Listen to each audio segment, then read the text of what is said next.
ভারতীয় আধিপত্যবাদ এবং আগ্রাসন বিরোধী আজকের এই গণমিছিল। আমরা গণমিছিলটি এখনই শুরু করব। গণমিছিল পূর্ববর্তী সময়ে আমার সহযোদ্ধারা ইতিমধ্যে বক্তব্য রেখেছেন। আমরা অল্প সময়ের মধ্যে বক্তব্য শেষ করে আমাদের মিছিলটি এখান থেকে শুরু হবে। কবি জীবনানন্দ দাশের একটি বিখ্যাত কবিতা ছিল এরকম, এই বাংলার তীরে আবার আসিব ফিরে, হয়তো শঙ্খচিল নয়তো।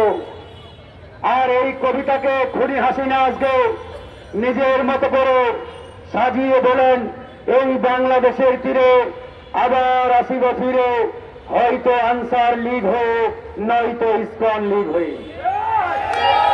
আমরা হাসিনাকে বলতে চাই, তোমার সেই আনসার লীগকে আমরা পরাজিত করেছি, তোমার সেই ইসকন লীগকে আমরা বিতাড়িত করেছি। এই বাংলার জমিন হাজী শরীয়তুল্লাহর জমিন, এই বাংলার মাটি শহীদ তিতুমিরের ঘাঁটি, এই বাংলার মাটি শহীদ মীর মুগ্ধর মাটি, এই বাংলার মাটি শহীদ আবু সাঈদের ঘাঁটি। এই বাংলার মাটিতে খুনি হাসিনা এবং তার দোসরদের কোন জায়গা আগামীতে দেশের জনগণ হতে দেবে না। প্রিয় বন্ধুগণ, কিছুদিন আগে ভারতের ডাক্তাররা ঘোষণা দিল তারা বাংলাদেশের কোন রোগী আর দেখবে না। আমরা সবাই আলহামদুলিল্লাহ পাঠ করলাম। আমরা বললাম ভারতে যাব না, মোদির কাছে আমাদের কোন দরকার নেই। আর ওই মোদির দেশের ডাক্তার বাবুরা বাংলাদেশের রোগী না পেয়ে দাঁত বের করে দিয়েছে, কারণ তাদের ভান্ডারে খাদ্যের অভাব। গতকাল তারা তাদের সেই সিদ্ধান্ত প্রত্যাহার করেছে আর দাঁত বের করে বলে আমরা বাংলাদেশের রোগী দেখব। তার মানে ভারত বাংলাদেশের উপরে কতটা ডিপেন্ডেন্ট, নির্ভরশীল, এটা এই বক্তব্যের মাধ্যমে পরিষ্কার। কলকাতার দাদারা ঘোষণা দিয়েছিল বাংলাদেশের মানুষকে তাদের ট্যাক্সিতে নাকি তারা তুলবে না। সেই ট্যাক্সি ড্রাইভাররা গতকাল প্রেস কনফারেন্স করে বলেছে আমরা বাংলাদেশের ভিজিটর্স, মানে যারা বাংলাদেশের ওখানে ভিজিটর যায় তাদেরকে তারা আহ্বান জানিয়েছে তারা যাতে বেশি করে ইন্ডিয়া যায়। বুঝছেন বিষয়টা ভাই? কিন্তু দুঃখের বিষয়, ভারতের কিছু তথাকথিত বুদ্ধিজীবী, তাদের কিছু স্পন্সর এই বাংলার মাটিতে বেড়ে বসে, এই বাংলাদেশে তারা খায়, এই বাংলাদেশে থাকে আর বলে ভারতের পেঁয়াজ ছাড়া বাংলাদেশ চলবে না, ভারত ছাড়া বাংলাদেশ অন্ধকার। এরকম মুনাফেক যারা, এরকম ভারতের দালাল যারা, এদের পিঠের চামড়া তুলে নিতে হবে। আমরা বলতে চাই ভারতের পেঁয়াজ আমরা খাবো না, প্রয়োজনে পাকিস্তান থেকে পেঁয়াজ আমদানি করব। ভারতের কাপড় পরব না, ভারতের শাড়ি পরব না, ভারতের চিনি খাবো না। প্রয়োজনে চীন থেকে, পাকিস্তান থেকে, ইন্দোনেশিয়া থেকে, চাইনা থেকে আমরা পেঁয়াজ চিনি আমদানি করব। আমরা ভারতের উপরে কোনোভাবেই ডিপেন্ডেন্ট নই। ভারতের উপরে বাংলার মানুষ, এদেশের মানুষ কোনোভাবেই নির্ভরশীল নয়। কিন্তু দুঃখের বিষয়, পরিকল্পিতভাবে ওই গোল আলু আর ওই গোল আলু মিডিয়ার সমর্থক যারা, বুদ্ধিজীবী যারা, তারা পরিকল্পিতভাবে এরকম একটা হেজেমনি বাংলায় প্রতিষ্ঠা করেছে, এদেশে বাস্তবায়ন করেছে। তারা বারবার বলার চেষ্টা করে ইন্ডিয়া ছাড়া বাংলাদেশ চলবে না। যারা এই কথা বলবে তাদের মুখে জুতা ছুঁড়ে মারবে নাগরিকে। আমরা আর ইন্ডিয়ার কথা বলতে চাই না, আমরা আর ইন্ডিয়ার দিকে তাকাতে চাই না। ওই শুভেন্দুবাবু বলেছিল আমরা আমাদের সীমান্ত বন্ধ করে দেব। আরে দাদা, তুমি তো সীমান্ত অনেক আগেই বন্ধ করেছ, তার কথা দিয়েছ। আমরা এখন বলি তুমি সিমেন্টের প্রাচীর দিয়ে দাও। আমরা ইন্ডিয়ার দিকে তাকাতে চাই না। ইন্ডিয়ার দিকে তাকালে গোমূত্রের গন্ধ পাই, গোবরের গন্ধ পাই। আমরা আর এই গোবরের গন্ধ শুনতে চাই না।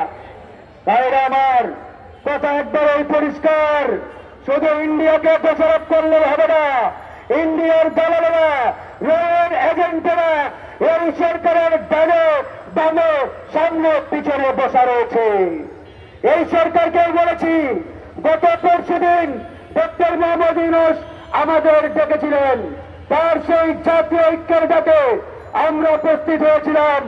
আমরা তাকে স্পষ্ট করে বলেছি, আপনি ভারতের বিরুদ্ধে, আগ্রাসনের বিরুদ্ধে আমাদেরকে ঐক্যবদ্ধ হতে বলছেন। ভালো খবর, সুখের খবর, একই সাথে আপনার উপদেষ্টা পরিষদ থেকে রয়েল এজেন্ট ভারতের দালালদের বহিষ্কার করতে হবে। আপনি আপনার ডানে বামে ভারতের দালালদের প্রমোশন দিয়ে বড় বড় চেয়ারে বসাবেন আর জাতীয় ঐক্যের কথা বলবেন। এই জাতীয় ঐক্য বাংলাদেশে কার্যকর হবে না।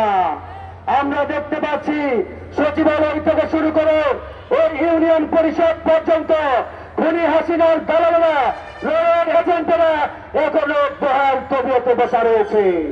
তাই অনতিবিলম্বে ওই সচিবালয় থেকে শুরু করে প্রত্যেকটা দপ্তর, প্রত্যেকটা অফিস থেকে ভারতের গোলাম রয়েল দালালদের অনতিবিলম্বে বহিষ্কার করতে হবে। এই সরকারের উপদেষ্টা পরিষদ থেকে রয়েল এজেন্ট ইতিমধ্যে যারা উপদেষ্টা হিসেবে অন্তর্ভুক্ত হয়েছে তাদেরকে অপসারণ করতে হবে। এই বাংলার মাটি থেকে ভারতীয় আধিপত্যবাদকে আমরা কবর দিয়ে দিয়েছি। আগামীতে এদেশে ভারতের আগ্রাসন, আধিপত্যবাদ আর কোনদিন ফিরে আসবে না ইনশাআল্লাহ।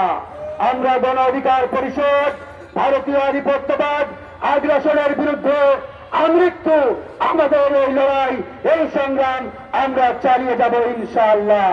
কোটি টাকার বিনিময়ে ভারত যদি বলে, ভারতের দালালরা যদি বলে এই বাংলাদেশের অর্ধেকটা তোমাদেরকে দেওয়া হবে, তারপরে ভারতের কাছে মাথা নত করব না ইনশাআল্লাহ। এই লড়াই, এই মাতৃভূমিকে লড়াই, এই লড়াই এই বাংলার মানুষকে, এদেশের স্বাধীনতা সার্বভৌমত্বকে রক্ষার লড়াই। এই লড়াই চলছে, এই লড়াই চলবে। এ পর্যায়ে বক্তব্য রাখবেন ডক্টর মোস্তাফিজুর রহমান ইরান। গণ অধিকার পরিষদ আয়োজিত আগ্রাসন বিরোধী গণমিছিল পূর্ব সমাবেশের সভাপতি, গণ অধিকার পরিষদের আহ্বায়ক কর্নেল মিয়া মশিউজ্জামান, উপস্থিত সদস্য সচিব সহ বিভিন্ন পর্যায়ের নেতৃবৃন্দ, সাংবাদিক বন্ধুরা, আসসালামু আলাইকুম।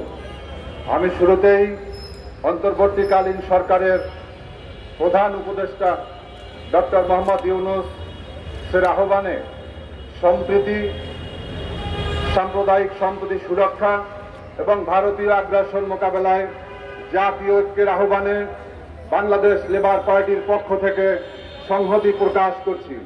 সংগ্রামী বন্ধুরা আমার, আজকে ভারত সংখ্যালঘুদের পক্ষে দাঁড়িয়েছে। ভারতে কি সংখ্যালঘু নেই? ভারতে সংখ্যালঘুদের উপরে যেভাবে পরিকল্পিতভাবে হত্যা, নির্যাতন, নিপীড়ন, পুড়িয়ে ফেলা হচ্ছে, তার ব্যাপারে তারা নিশ্চুপ কেন? আমরা দেখেছি আসাম থেকে মুসলমানদেরকে বিতাড়নের জন্য তারা বিভিন্ন পদক্ষেপ নিয়েছে। আমরা দেখেছি সেই কাশ্মীরের মুসলমানদেরকে তারা পুড়িয়ে মারছে, তারা হত্যা করছে, গণহত্যা চালিয়েছে, তাদের স্বাধীনতা তারা কেড়ে নিয়েছে। আমরা দেখেছি মধ্যপ্রদেশে, আমরা দেখেছি বিহারে, সেখানে তারা ধর্মীয় উন্মাদনা সৃষ্টি করে মুসলমান এবং বৌদ্ধদের উপরে তারা যেভাবে নির্বিচারে হত্যা করছে, এর জন্য তো কথা বলতে হবে আমাদের বন্ধুরা। সংগ্রামী বন্ধুরা, আমরা দেখেছি এই গুজরাটের কসাই মজিদ, যিনি নিজেকে একজন ধর্ম নিরপেক্ষ ব্যক্তি মনে করে অন্যদিকে একটি সাম্প্রদায়িক দল বিজেপির নেতৃত্ব দিয়ে আজকে ভারতের মস্তদে রয়েছে। তার নেতৃত্বে এই গুজরাটে সেই গণহত্যা চালিয়ে, দাঙ্গা লাগিয়ে মুসলমানদেরকে, হাজার হাজার মুসলমানদেরকে হত্যা করা হয়েছে। বাবরি মসজিদ দখল দিয়ে সেখানে আজকে মন্দির বানানো হয়েছে। আজকে ভারতে যেভাবে সংখ্যালঘুদের উপরে নির্যাতন, নিপীড়ন চলছে, এজন্য বাংলাদেশের 18